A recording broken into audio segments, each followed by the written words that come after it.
Good morning, one and all. Welcome to the first lecture of the topic. The topic name is Introduction, Benefits, and Impact of E-commerce 3.0.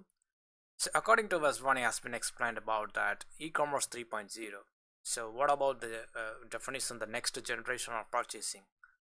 We are all know about the in 2020, almost overnight, the world shifted to moving a lion's share of their purchasing behavior to online and e-commerce. So, the equivalent of 10 years of growth in 3 months. As COVID subsides, and as well as it is unlikely the clock will shift back, this decade will present a new era of e-commerce and what I will call e-commerce 3.0, and several valuable technology companies that fuel this change will be created. And the first way of e-commerce, simply put, offline goods online, and as well as Amazon, yes, absolutely that, which continues to define the e-commerce today, was launched in 1995, and eBay was founded that year and went public in 1998, and in China Alibaba emerged in 1999. So the second wave of e-commerce entitled two major shifts, and first, smaller merchants that previously did not have the resources to build an online footprint were able to start selling online. That's why the Shopify launched it in 2004 and NC launched it in 2005. So according to Big Commerce, the cost to build an online store in 1999, excluding inventory and warehousing and shipping cost, was roughly 100k dollars million, roughly, because the various today putting up an online store can cost the cost as a little as a $30 and it can be launched in a day. And second one is the conversation stopped being about online only versus brick and mortar model, because Amazon purchased Whole Foods for $13.7 billion, and several companies that started as online only, such as Casper, Warby Parker, Everland, Outdoor Voices, and Allbirds, are launched physical storefronts. Traditional brands such as Walmart, Home Depot, Best Buy, Target, Kroger, and Costco have shifted to become e-commerce giants in their own right. Today, we are at the cusp of another fundamental shift in the world of e-commerce, because on the consumer side, the most innovative retailers have realized that they need to deliver a purchasing experience wherever the consumer is, whatever that is on the website, mobile application, social feed, text thread, live video shopping, email, or in-store. It is not just about incorporating a website or mobile applications or building some demo store. The sheer number of channels where a consumer can make a purchasing decisions, and it has grown significantly. You know that by the end of 2020, 49 million consumers opted to receive SMS communications from preferred brands. In May 2020, on Facebook and Instagram launched the shop, allowing businesses to create online stores for free with live shopping functionality. And Walmart and TikTok announced a partnership in December to test a shoppable product experience wherein TikTok users and they can buy a Walmart fashion items without ever leaving the application. And on the back end, in order to deliver a unified experience to consumers across so many channels, and retailers needed to have an integrated with that view across the clienteling and the loyalty, stock inventory and order management, pricing and the promotions, and customer support and returns management. I want my interactions on Instagram to be reflected in my email marketing or my request for a return on a WhatsApp thread by delayed and related to the physical store where I'm dropping off the item, and the author explained that. So the problem is that the only a handful of retailers today have a 360-degree view of their customer. Most struggle with separate ideas, data, silos, and systems that are not interconnected. A global retail span is set to reach $6.3 trillion by 2024. That is a massive opportunity for a number of valuable technology companies to emerge that help retailers across this channel. And e-commerce 3.0 is going to be all about composable commerce. First, many sophisticated merchants are opting for headless architectures, and a headless construct that front end and UI layer is decoupled from the back end. This structure allows the front-end developers to easily add or change front-end experiences without disrupting the back-end. On the back-end, developers can leverage best-of-breed tools and microservices of their choices without needing to reconfigure their entire platform. At the stake is in a construct with a monolithic architecture where the backend and front end of a website were closely tied together, limiting the layout, system, and the designs to whatever was permitted by the content management system. So it is very significantly easier for developers to adopt a microservices a based approach where a developer can choose best of breed players across every part of their commerce stack like payments and checkout, marketing process, order management to create a commerce experience suited to their needs. So some of the explanation need to consider about that the two architectures levels, and this first one second one is if even if a retailer does not decide to go headless, and there is a growing trend towards using microservices in commerce. And we know that older software problems like Magento or reconfiguring their solution to enable it to work with products and solutions outside the Magento ecosystem. So large commerce companies like Shopify, woocommerce, and BigCommerce have made massive investments in growing their partner ecosystem. As inside, Shopify had over 4,600 applications in their ecosystem in 2020, and we have witnessed several companies get to massive scale just by selling on these application stores. So according to Sam Delay has been explained about that the e-commerce growth, that about one fifth of all retail purchases are made online, which amounts to more than $1 trillion in online retail sales. By 2026, that number is forecasted to grow to about 25%. For some perspective, consider that in 2004, e-commerce sales only made up 2% of the purchases in the United States. So what about the history of e-commerce? You know that in August 11, 1994, Bill Brandberger of Philadelphia made the first ever credit card purchase using encryption over the internet. And usually in the modern e-commerce era, the purchase, at least it's a Stinks 1993 CD and Tensor Monsters Tales, of course, the seemingly mundane $12.48 purchase set off what would eventually become one of the most transformative industries in the world. So by the turn of the century, notable the e-commerce giants had emerged, including Amazon, which started as a bookseller but today accounts for 40% of the entire e-commerce market, and eBay marketplace, a platform that facilitates a peer-to-peer selling of goods such as electronics, art, and clothing. So, but the early 2010s, it's became very clear that the social platforms like Facebook and Instagram were the most efficient places for e-commerce brands to advertise their products. So these platforms armed retailers with actionable data that allowed them to fine-tune their messaging and convert impressions into sales. So upstart brands took advantage of the landscape and used the social media platforms to acquire customers cheaply and efficiently.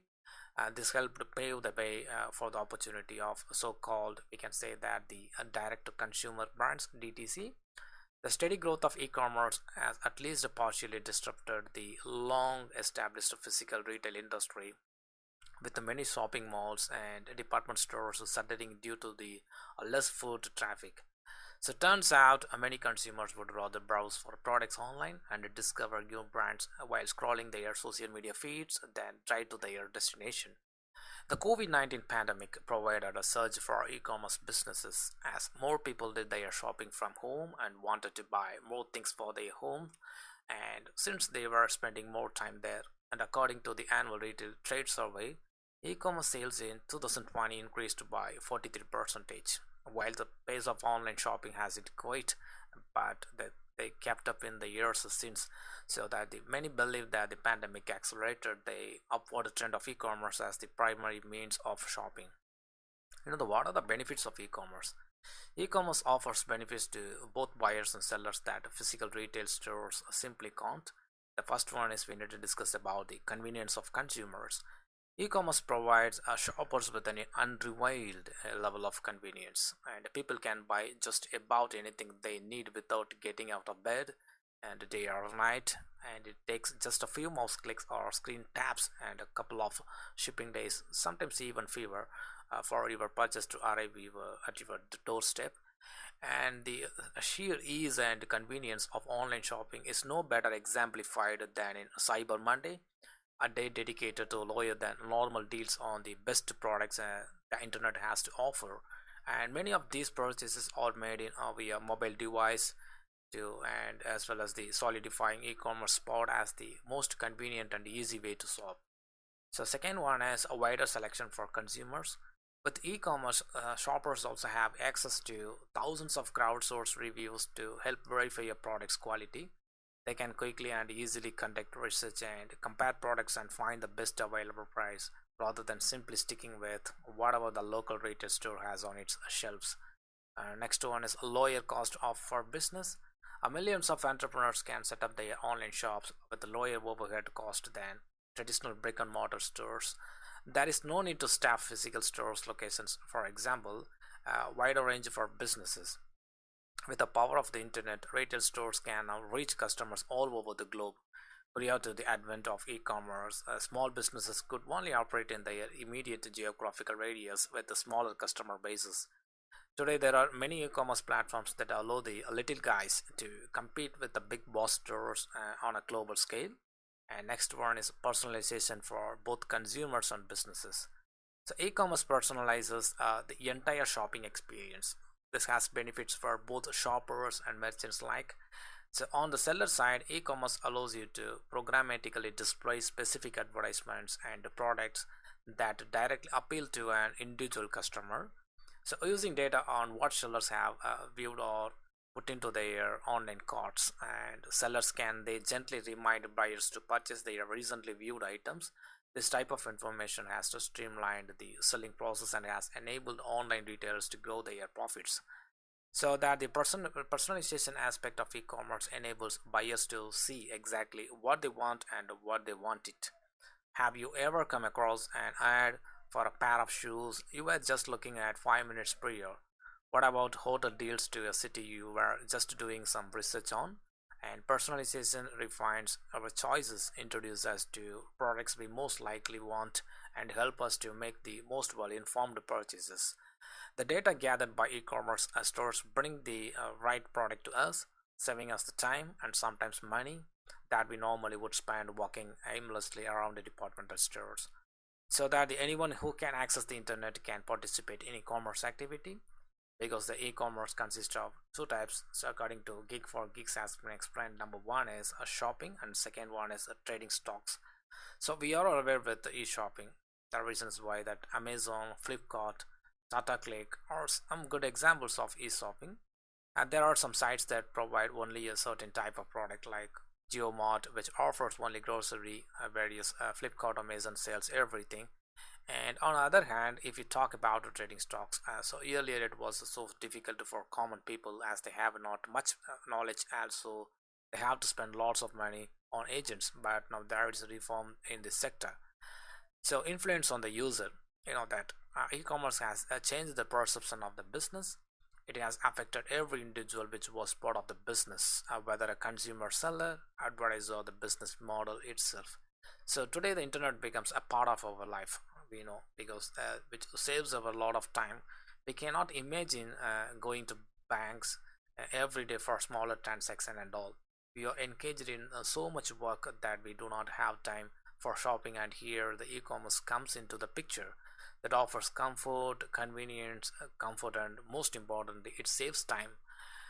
So that there are many advantages of e-commerce, but at the same time, it has some limitations. Let's evaluate some e-commerce closely. So, what are the advantages of e-commerce? E-commerce is not only beneficial for the customers, but is also beneficial for the sellers. Let us discuss some of the advantages of using e-commerce, starting from the global markets. The e-commerce has the potential to expand your business without any geographical barriers. For example, Mr. Crystal owns a business of electronic equipment in interstates, then he can sell only in his city. But when he'll go online, then he can target his audience globally. That is why we say e-commerce has a very huge potential. The second one is save operational cost. E-commerce can save operational cost, which again helps the sellers earn more profit. For example, so Ria wants to sell a book, so she needs a good place where she gets footboards as well as goods and design store that can attract an audience. While selling her books online, she only needs a goods website that is cheaper than an online or offline store. So what about the greater choice? In online stores, consumers have many choices of goods as they can buy their product from anywhere in the world. Also, the seller doesn't have to worry about the space as they store in online. So even they can offer a lot of products as much as they wish. Next one is the saves time. E-commerce also saves time as well as the process of selection and payment in online shopping is quite short. There is no requirement to go to offline stores. So here you can save travel time too. So next one is lower prices. In offline stores, many middlemen were involved due to these consumers have to pay more. In the case of online shopping, the consumer can directly purchase from the producer. Also, the online market is expanded globally, which increases the competition between producers and results in lowering the cost, ultimately benefiting consumers. So, what about the availability of information? In our country, we have a right under consumer protection law called the right to inform, where every individual has the right to know about the quality, quantity, purity, and the price of the product to protect consumers against unfair trade practices. This right is offered by online stores. Any individual can compare the goods, read the review, and afterwards they can purchase the product. The next one is convenience. One of the major advantages of e-commerce is convenience. By sitting on the sofa or an office chair, you can just order your product, and after some time you will get your product at the doorstep. You do not need to visit stores, but only you need a device on good internet. Next one is instantaneous purchase.